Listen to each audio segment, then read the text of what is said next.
Oi!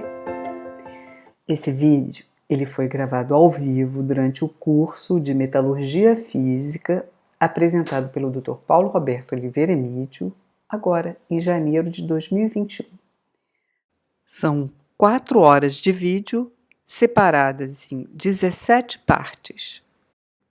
Esta é a parte 8, que mostra ligas metálicas de uso em engenharia.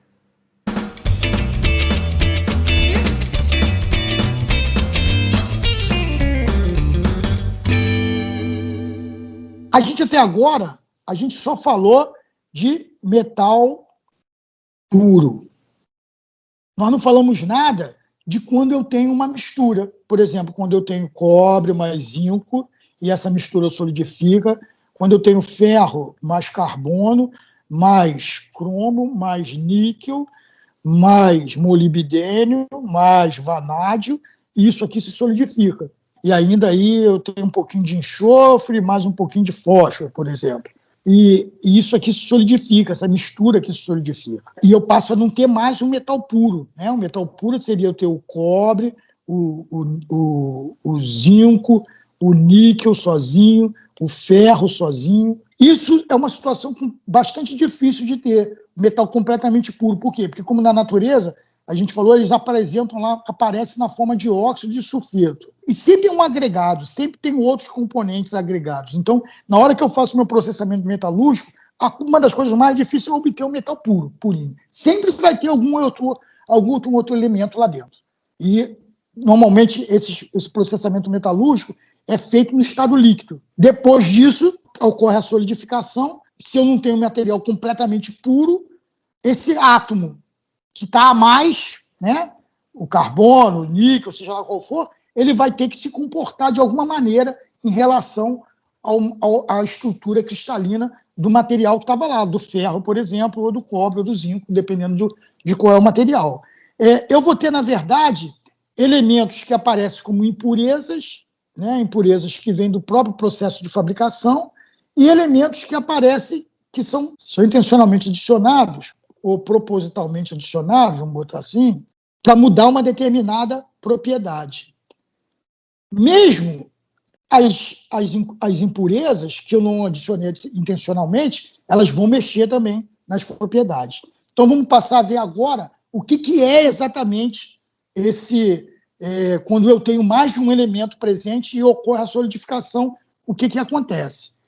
De uma forma similar às misturas líquidas, a gente pode definir um soluto e um solvente. Então, por exemplo, se eu tenho água mais sal, eu tenho a água como solvente e o sal como soluto. Se eu tenho ferro mais carbono, eu posso dizer que o ferro é o solvente e o carbono é o soluto. Então, eu tenho uma solução líquida, que é a água com sal, e eu tenho uma solução sólida, que vai aparecer aqui agora, que é o ferro mais carbono. Então, no estado sólido, eu vou ter uma solução sólida, trabalhando de uma forma similar ao que nós temos numa solução líquida. Então, aqui a gente mostra aqui, ó, eu tenho uma mistura de água com álcool, que vai me dar uma solução. Se você pegar um copo, jogar água e álcool e misturar uma única fase, né? Situações onde na fase líquida, eu misturo água com sal, por exemplo, e dependendo da quantidade que eu tenho, que eu coloco de sal, o sal deixa de se dissolver na água e forma um depósito no fundo. Então, nesse caso aqui, eu tenho água salgada e sal molhado lá embaixo, né? Então eu tenho o sal molhado, ele é na verdade uma fase que é rica em sal e tem um pouquinho de água, e a água salgada é uma fase que é rica em água e tem um pouquinho de sal. Ou eu tenho situações que não se misturam, que eu também vou ter nos metais, que é água e óleo, onde a água não se mistura com óleo. Um exemplo típico é cobre com chumbo, eles não se misturam. Essas seriam as soluções líquidas. Quando eu falo de uma fase sólida, o que acontece? Eu posso ter essa estrutura cristalina do meu solvente e eu posso ter 2 tipos de soluto. Um soluto muito pequenininho ou um soluto que tem um tamanho próximo do átomo do solvente. Se eu tiver um soluto muito pequenininho, ele vai entrar nos interstícios. Lembra que a gente falou que a gente tem até 30%, 33% de espaço vazio? Então, aí esse cara entra nos interstícios, lá no espaço vazio. E o outro, não dá para ele se encaixar no espaço vazio, ele entra substituindo um átomo da rede do soluto. Então, eu posso ter uma solução sólida intersticial ou uma solução sólida substitucional. Em ambos os casos, eu crio um estado de tensões, uma variação na proximidade dos átomos, uma situação de energia mais alta dentro do material. No caso do átomo aqui, ele obriga os átomos a se aproximarem dele para poder manter a ligação, porque ele não está lá solto, encaixado, ele está ligado dentro do material. Então, para ele poder ter uma ligação, esses átomos têm que se aproximar dele aqui, ó. Os átomos têm que se aproximar. E se eles se aproximam, o que acontece? Eu tenho esse átomo aqui se aproximou mais desse do que ele deveria. Então, eu criei um campo de energia mais alta. E aqui é a mesma coisa. Se eu encaixo um átomo aqui, o tamanho dele é diferente do outro, ele é maior, por exemplo, ele vai empurrar os átomos. Se ele vai empurrar, ele também vai fazer com que esse aqui chegue mais perto desse. Né? Se ele vai fazer que esse chegue mais perto desse, o que vai acontecer? Também eu vou criar um campo de energia mais alta. Então é óbvio que como eu gero uma tensão na rede, isso vai chegar a um ponto que não dá mais para fazer, porque eu vou distorcendo a rede aqui, vou distorcendo, daqui a pouco, esse aqui, por exemplo, que era cúbico de corpo centrado, ele não consegue mais se manter como cúbico de corpo centrado, de tanto que eu mexi no espaçamento entre os átomos. E aí, então, o próprio material estabelece um limite a partir que ele deixa o outro átomo fazer parte da estrutura dele, que é o limite de solubilidade. Então, quando eu tenho uma solução sólida, substitucional ou intersticial, o átomo soluto ele está fazendo parte integrante da estrutura cristalina do átomo solvente. Né? Quando eu atinjo o limite de solubilidade, eu vou passar a formar uma outra fase, que pode ser o quê? Pode ser só o átomo soluto sozinho, pode ser o átomo soluto formando a estrutura cristalina dele e admitindo um pouquinho do átomo solvente, ou pode ser uma combinação de dois átomos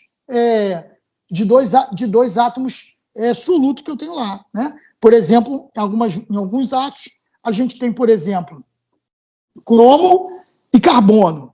O cromo entra em solução sólida substitucional, o carbono entra em solução sólida intersticial.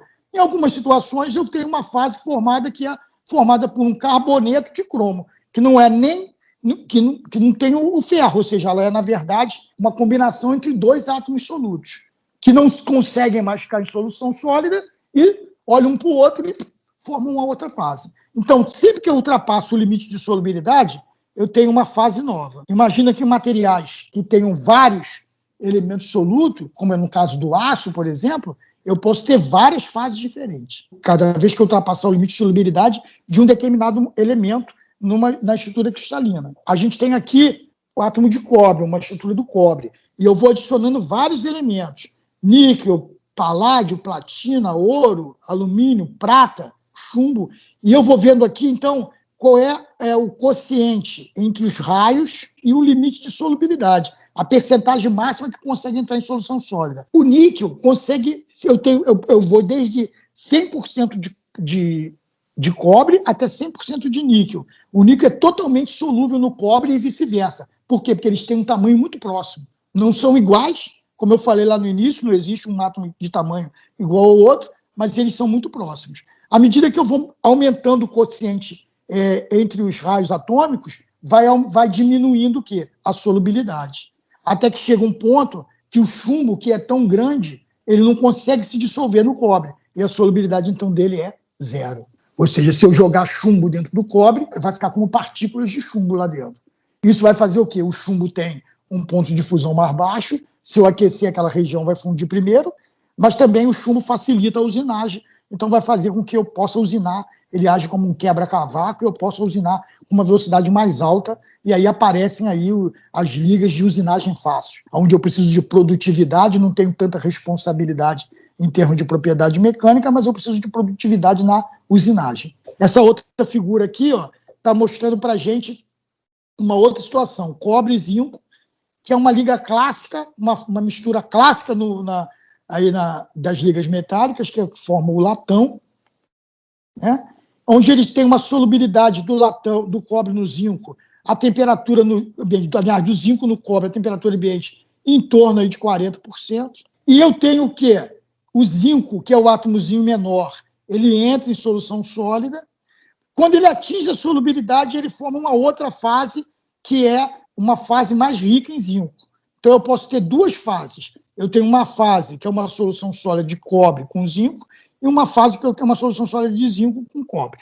Então, eu podia dizer que, sei lá, se eu tenho uma fase alfa mais uma fase beta, né? Essa aqui mais rica em cobre, essa aqui mais rica em zinco, né? Porque eu ultrapassei o limite de solubilidade. Soluto vai tentar fazer parte da estrutura do átomo solvente, mas se ele causar muito incômodo, criar muitas regiões de alta energia no material, o que vai acontecer? Esse material não vai admitir mais a entrada dele e ele vai ter que formar uma segunda fase. Alguma coisa ele vai ter que formar, porque ele também não pode pular fora e sair da panela, né? Então ele vai ter que formar uma segunda fase. Essa segunda fase pode ser ele com um pouquinho do átomo solvente, ele invertendo a situação, ele passando a ser solvente e o átomo solvente passando a ser soluto, ou ele pode se combinar com um outro elemento e formar uma terceira fase totalmente diferente, tá?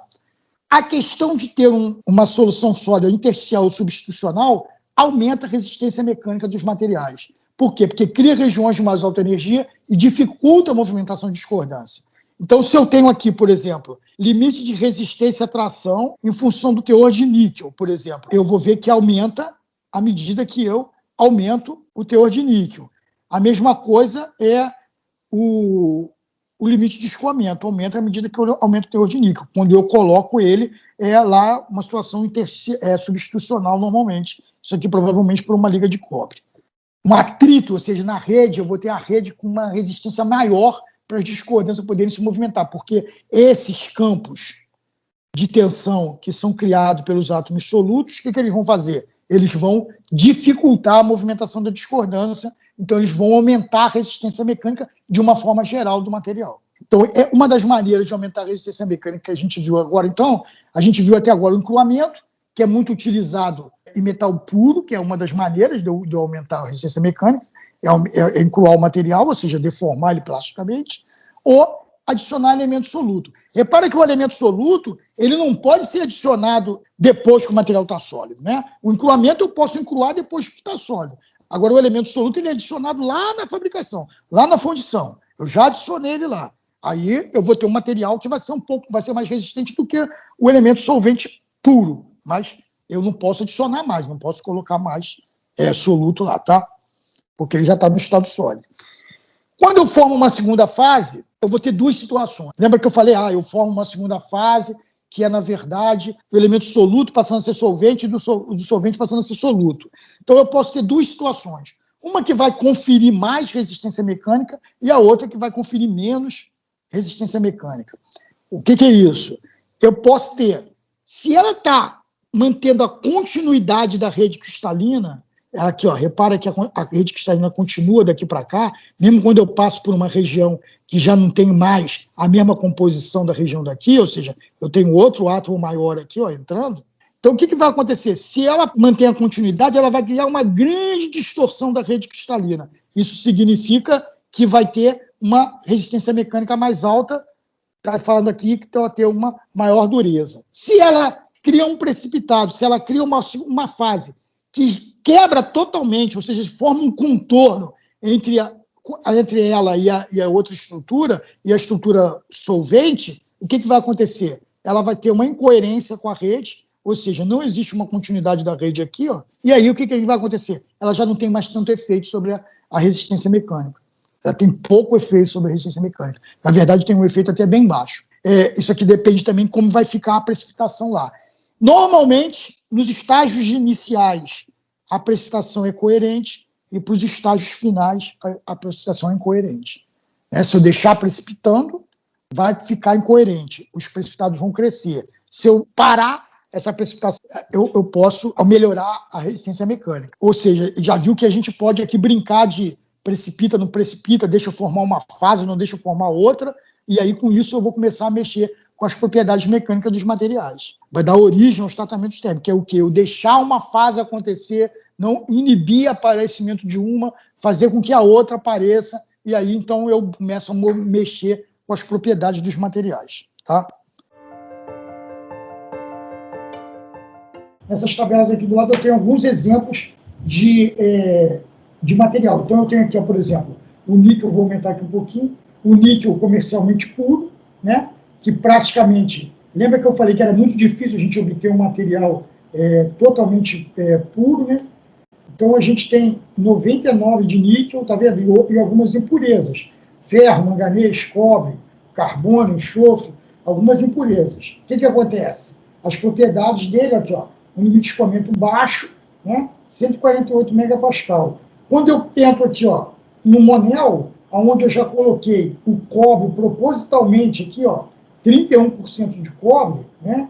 Que eu coloquei aqui, olha lá o que aconteceu com as minhas propriedades mecânicas, ó. Meu limite de escoamento passou para quase 300 megapascal, em função da minha composição lá. E o cobre e o níquel, eles formam uma solução sólida perfeita, né? Então, o material, o elemento que entrou aqui novo, que é o cobre, ele vai estar em solução sólida direto. Agora, se eu pego aqui, por exemplo, um endurecível por precipitação, que entrou aqui, ó, um pouquinho de alumínio, tá vendo? Ó, 2% de alumínio e um pouquinho de ferro aqui, ó, 1% de ferro. Então, o que vai acontecer?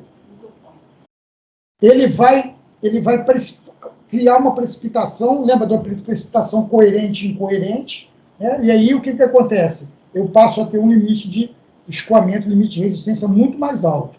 Então, aqui um efeito direto do quê? De quando eu tenho material puro, monofásico.